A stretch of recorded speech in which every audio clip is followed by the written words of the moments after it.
Why, hello, if it isn't the triumphant traveler. And why might you be visiting the shrine? A sign of piety, perhaps? You literally told us to come meet you here! I was just joking. I've been waiting for you. Seems like someone's in a pretty good mood. Mm-hmm. Catching up with an old friend I hadn't seen in years was truly delightful. By the way, I heard that you had a duel before the throne, with a Fatui Harbinger no less. Courageous and astute. I must say, I am most impressed.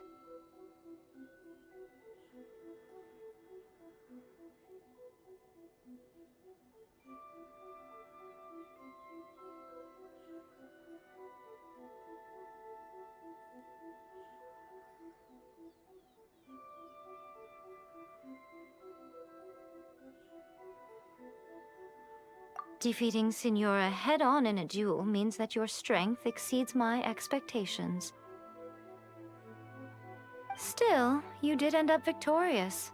I gather congratulations are in order. Sure feels good to finally thwart the Fatui plan for once.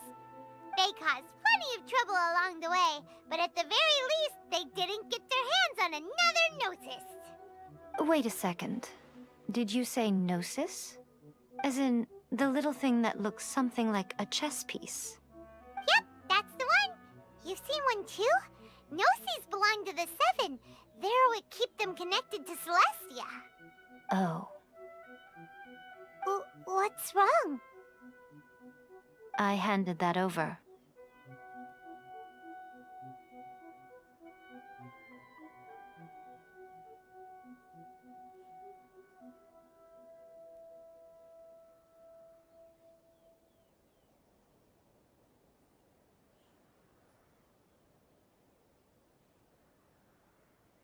You did what now? Well, how else was I supposed to save your skin from the Balladeer exactly?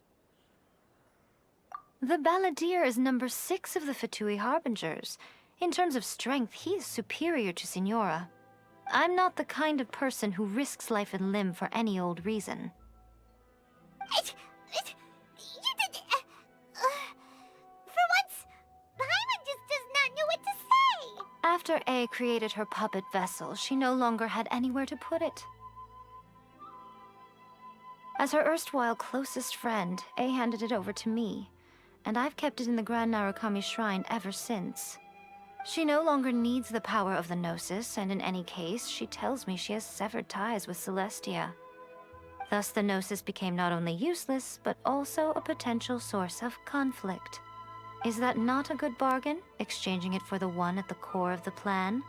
Judging by the results, at least, I dare say I struck a good deal. When you put it like that, Paimon has to agree. The Traveler is worth more than a Gnosis. Well, what's done is done, and Paimon heartily thinks we'll be getting it back now. Let's leave the past in the past. So anyway, you still haven't told us why you called us here today. It's to thank you. Really? You intend to travel all over Teyvat, and the time has come for the Inazuma leg of your trip to come to an end, has it not? As a mark of my gratitude, I will answer any questions you may have about the road ahead or the events of the past. What would you like to know about?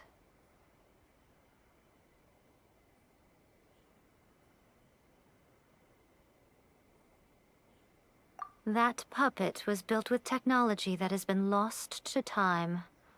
Perhaps she, as a god, is the only one privy to the knowledge of its origins. Still, there is one other thing on this topic that I suspect you may be curious to know. Before A began modifying her own godly form, she took it upon herself to create a prototype puppet. So, you mean there are 3 Raiden Shoguns? No. The prototype was merely a proof of concept. Its appearance and intellect were not based on A. It was a test. The original plan was for A to simply discard it. But perhaps A thought this to be too cruel, because in the end she chose only to seal the power within it. Later, this puppet wandered Inazuma as an ordinary human male with his own consciousness, until the Fatui took an interest in him. Ugh! Not the Fatui! Some eccentric geniuses in the ranks of the Fatui made adjustments to the prototype, not only unsealing his power, but very likely rendering him even more formidable than his original specifications. The object of divine creation is now the one who has taken possession of the Gnosis, and the prototype puppet is now known as the Balladeer. What a crazy story! It is, isn't it? Who can say whether it's coincidence or destiny? I'm surprised an outlander like you is aware that there was once a change of Electro Archon. Few citizens of Inazuma are aware of this. Morax told us. He said that the Electro Archon Ball has passed away. Yes. The truth of the matter is that there were two twin gods, Baal and Beelzebul. Twin gods? They won the Archon War together, and when Baal established the shogunate, Beelzebul became her Kagemusha, or shadow warrior. In other words, she acted as Baal's body double. Beelzebul is A, with whom we are now both acquainted. Baal's name was Makoto. As far as the world was aware, there were not two, but one. They complemented each other, and they ruled Inazuma jointly, so there was no need for the public to know the truth. In fact, the name Baal and the title of Raiden Shogun was understood to refer to both of them. Right up until... Until what?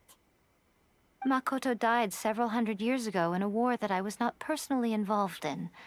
Since then, A has assumed the shogunate. Losing her sister must have been super hard on A. That was when A began to change. Makoto was her greatest loss. Paimon feels like she understands A a lot better now after finding that out. So what kind of god was Makoto? I didn't spend a great deal of time with her, but my impression was she was a gentle god, who in each moment cherished the beauty of what was before her. Wow! Sorry, I haven't a clue. I'm also unfamiliar with the god you describe. But if you still have doubts about A, I would say they are misplaced.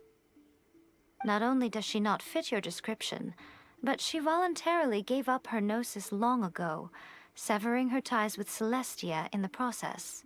That's good to hear.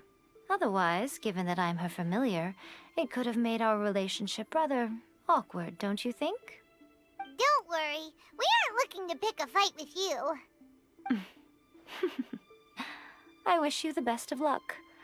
May you soon discover the truth behind it all. As for your sister's whereabouts, I will use all the resources at my disposal to investigate it, and I will also borrow some of Ayato's people from the Shiumatsuban. I'll let you know if I find out anything. Consider it part of my means of thanking you.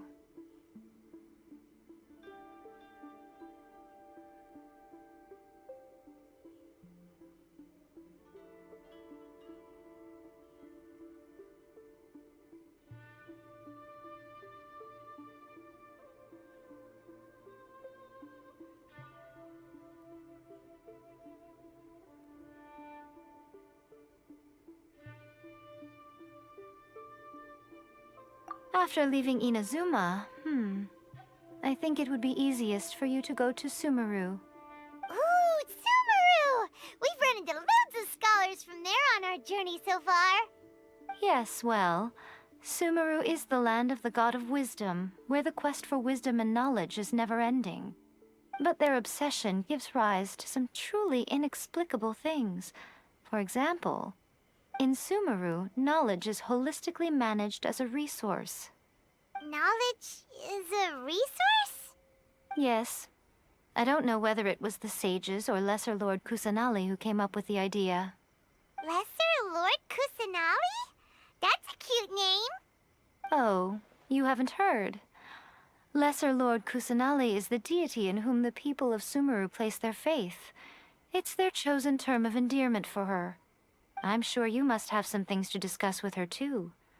I wish you all the best.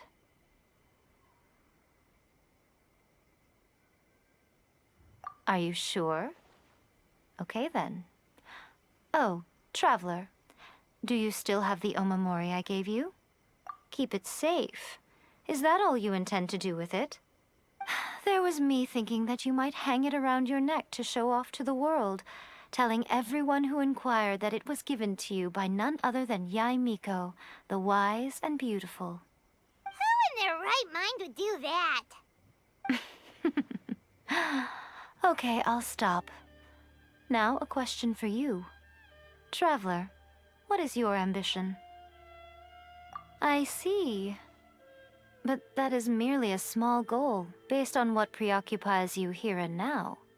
Your ambition should be something that transcends the world below and the starry sky above. Something that shines in unison with fate itself. Perhaps the reason you do not possess a vision is that such an ambition has yet to be engendered within you. It's a possibility. Continue on your journey, and maybe that moment will come to pass.